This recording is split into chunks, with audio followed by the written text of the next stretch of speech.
Kerala, gods own country বা ঈশ্বরের আপন দেশ। মালায়ালাম শব্দ কের অর্থাৎ নারকেল গাছ এবং আলম অর্থাৎ ভূমি, এর থেকেই কেরল নামের উৎপত্তি, যার অর্থ নারকেল বৃক্ষের দেশ। এই রাজ্যের প্রধান আকর্ষণ হল ব্যাকওয়াটার্স, সমুদ্র সৈকত, হিল স্টেশন, মশলা, নৃত্যশৈলী, আর এখানকার ওনাম উৎসব এই রাজ্যের প্রধান উৎসব। আর এই রাজ্যের রাজধানী এবং আজ আমাদের ভ্রমণের গন্তব্য তিরুবনন্তপুরম। তিরু শব্দের অর্থ পবিত্র, আর অনন্ত এটি ভগবান বিষ্ণুর সেই শেষ নাককে বোঝায় যার ওপর তিনি শয়ন করেন। আর পুরম কথার অর্থ হল শহর। তিরুবনন্তপুরম অর্থাৎ ভগবান অনন্তের শহর। আজ আমরা ঘুরে দেখব ভারতবর্ষের দক্ষিণে অবস্থিত কেরালা রাজ্যের রাজধানী তিরুবনন্তপুরম, যা 1991 সালের আগে এই শহরের নাম ছিল ত্রিবান্দাম। তো চলুন আর দেরি না করে শুরু করা যাক আজকের ভ্রমণ।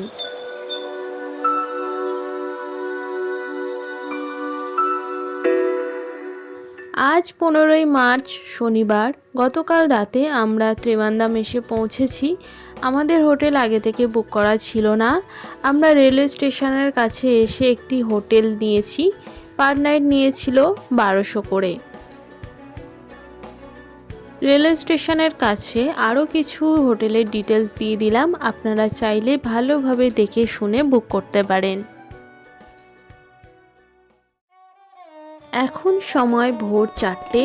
আমরা চলে এসেছি বিশ্বের অন্যতম রহস্যময় ও সম্পদশালী মন্দির, পদ্মনাভস্বামী মন্দির।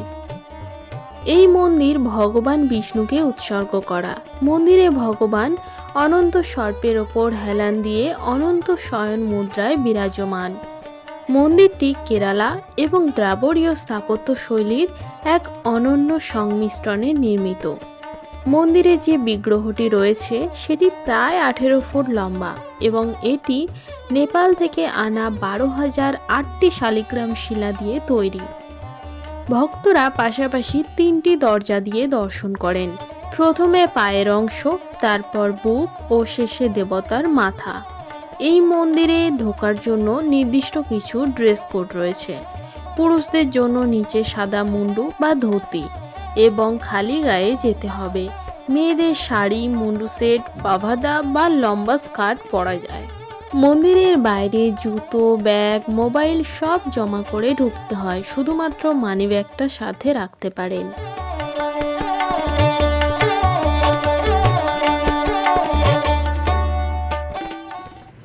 মন্দির দর্শন করে আমরা গিয়েছিলাম শ্রী মহাগণপতি টেম্পল।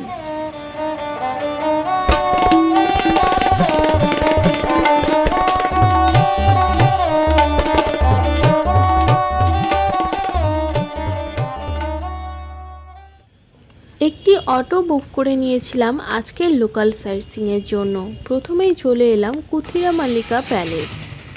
মালায়ালাম ভাষায় কুথিরা শব্দের অর্থ ঘোড়া এবং কুথিরা মালিকা প্যালেস অর্থাৎ ঘোড়ার প্রাসাদ। কেরলীয় স্থাপত্য শৈলীর এক অনন্য নিদর্শন এটি। এটি শ্রী পদ্মনাভস্বামী মন্দিরের ঠিক পাশেই অবস্থিত। 1840-এর দশকে ত্রিবাঙ্কুরের রাজা মহারাজা স্বাতী তিরুনাল বলরামা বার্মা এটি নির্মাণ করেন। তিনি একজন মহান কবি ও সঙ্গীতজ্ঞ ছিলেন।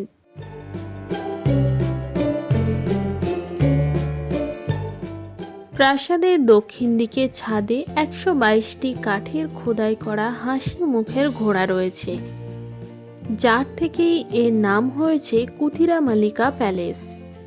এই প্যালেস তৈরি হয়েছিল সেগুন কাঠ, গোলাপ কাঠ, মার্বেল এবং গ্রানাইট দিয়ে।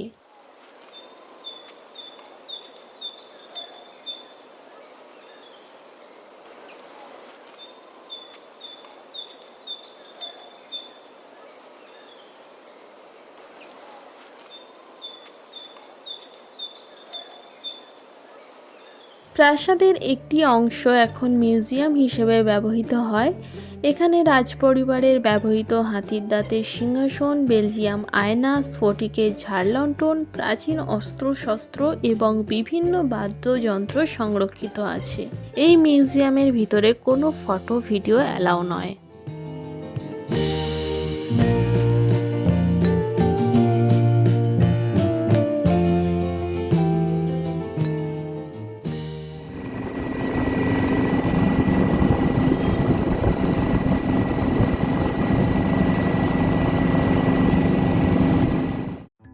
তারপর দেখে নিতে পারেন নেপিয়ার মিউজিয়াম।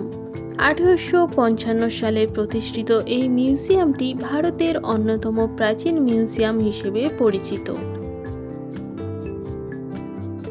মিউজিয়ামে কেরালার সমৃদ্ধ সাংস্কৃতিক ঐতিহ্য এবং ইতিহাসের এক বিশাল সংগ্রহ রয়েছে।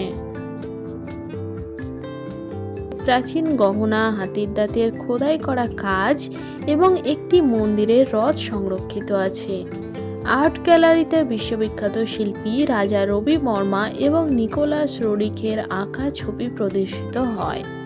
এছাড়া মুঘল, রাজপুত এবং বেঙ্গল স্কুল অফ আর্টের অনন্য চিত্রকর্ম এখানে দেখা যায়।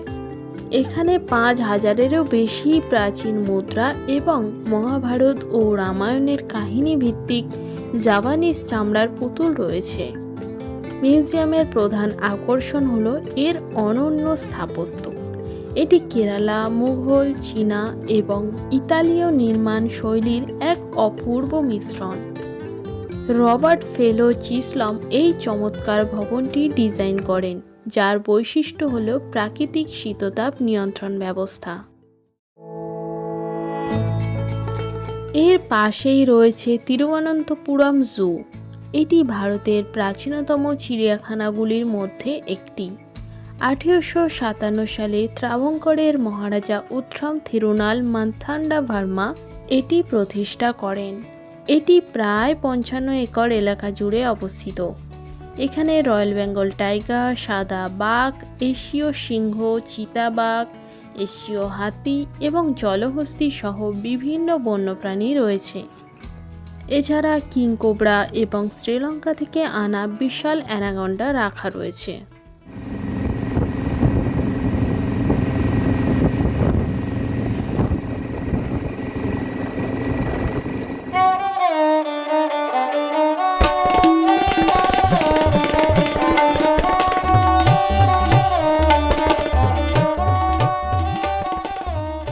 পরশুরামা স্বামী টেম্পল।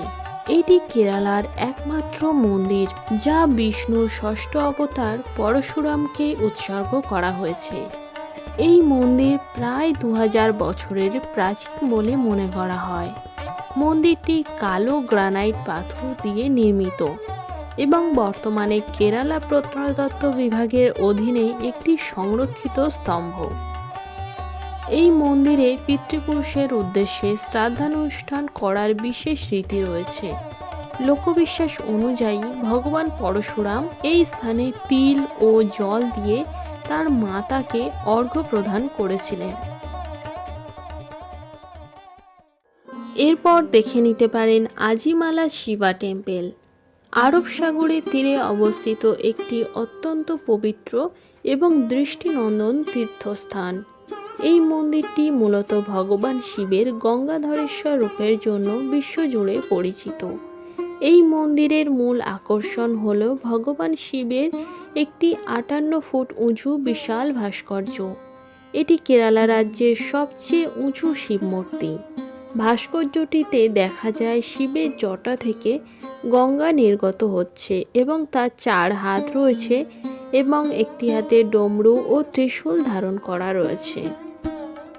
আজি শব্দের অর্থ হলো সমুদ্র এবং মালা শব্দের অর্থ হলো পাহাড়। সমুদ্র উপকূলের একটি উঁচু পাহাড়ে অবস্থিত হওয়ায় এখান থেকে আরব সাগরের অপূর্ব সূর্যাস্ত দেখা যায় এবং আরব সাগরের অপূর্ব দৃশ্য চোখে পড়ে। তারপর কোভালাম বিচে কিছুটা সময় কাটাতে পারেন।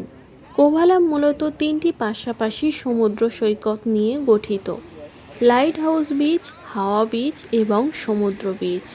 এই তিনটি সমুদ্র সৈকত মিলে একটি ধনুকের মতো বাঁক তৈরি করেছে। এই সমুদ্র সৈকতে স্নান করা যায়, তাছাড়া আপনারা বোট রাইডও করতে পারেন।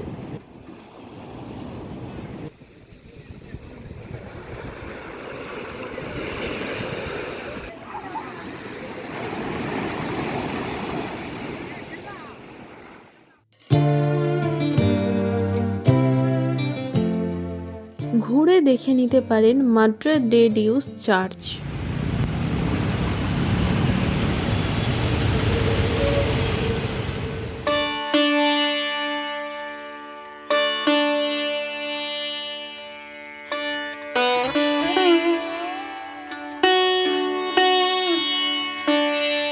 দেখে নিতে পারেন আতুকাল ভাগবতী টেম্পল।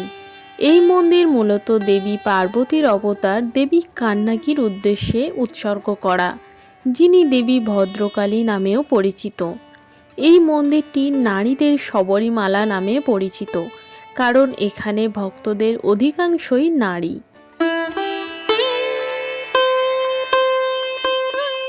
এই মন্দিরের সবচেয়ে বিখ্যাত উৎসব হলো পোঙ্গলা উৎসব। এই উৎসবে লক্ষ লক্ষ নারী সমবেত হয়ে মাটির হাঁড়িতে চাল, গুড় এবং নারকেল দিয়ে পোঙ্গলা নামক এক প্রকার মিষ্টিভোগ তৈরি করেন। Guinness book of world records অনুযায়ী এটি বিশ্বের বৃহত্তম নারী সমাবেশ।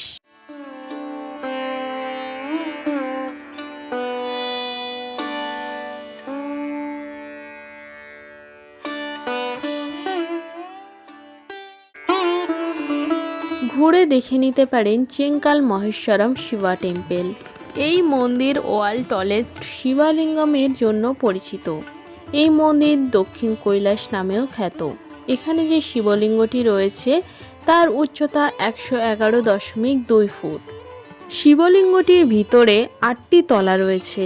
এর মধ্যে 6টি তলা মানবদেহে 6টি চক্রকে নির্দেশ করে।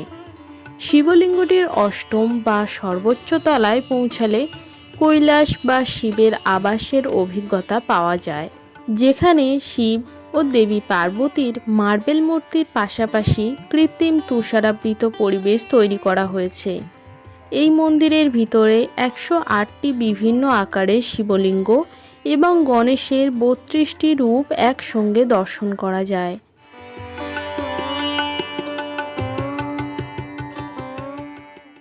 মন্দিরটি সম্পূর্ণভাবে কৃষ্ণশিলা এবং কাঠ দিয়ে ঐতিহ্যবাহী কেরালা স্থাপত্য রীতিতে নির্মিত।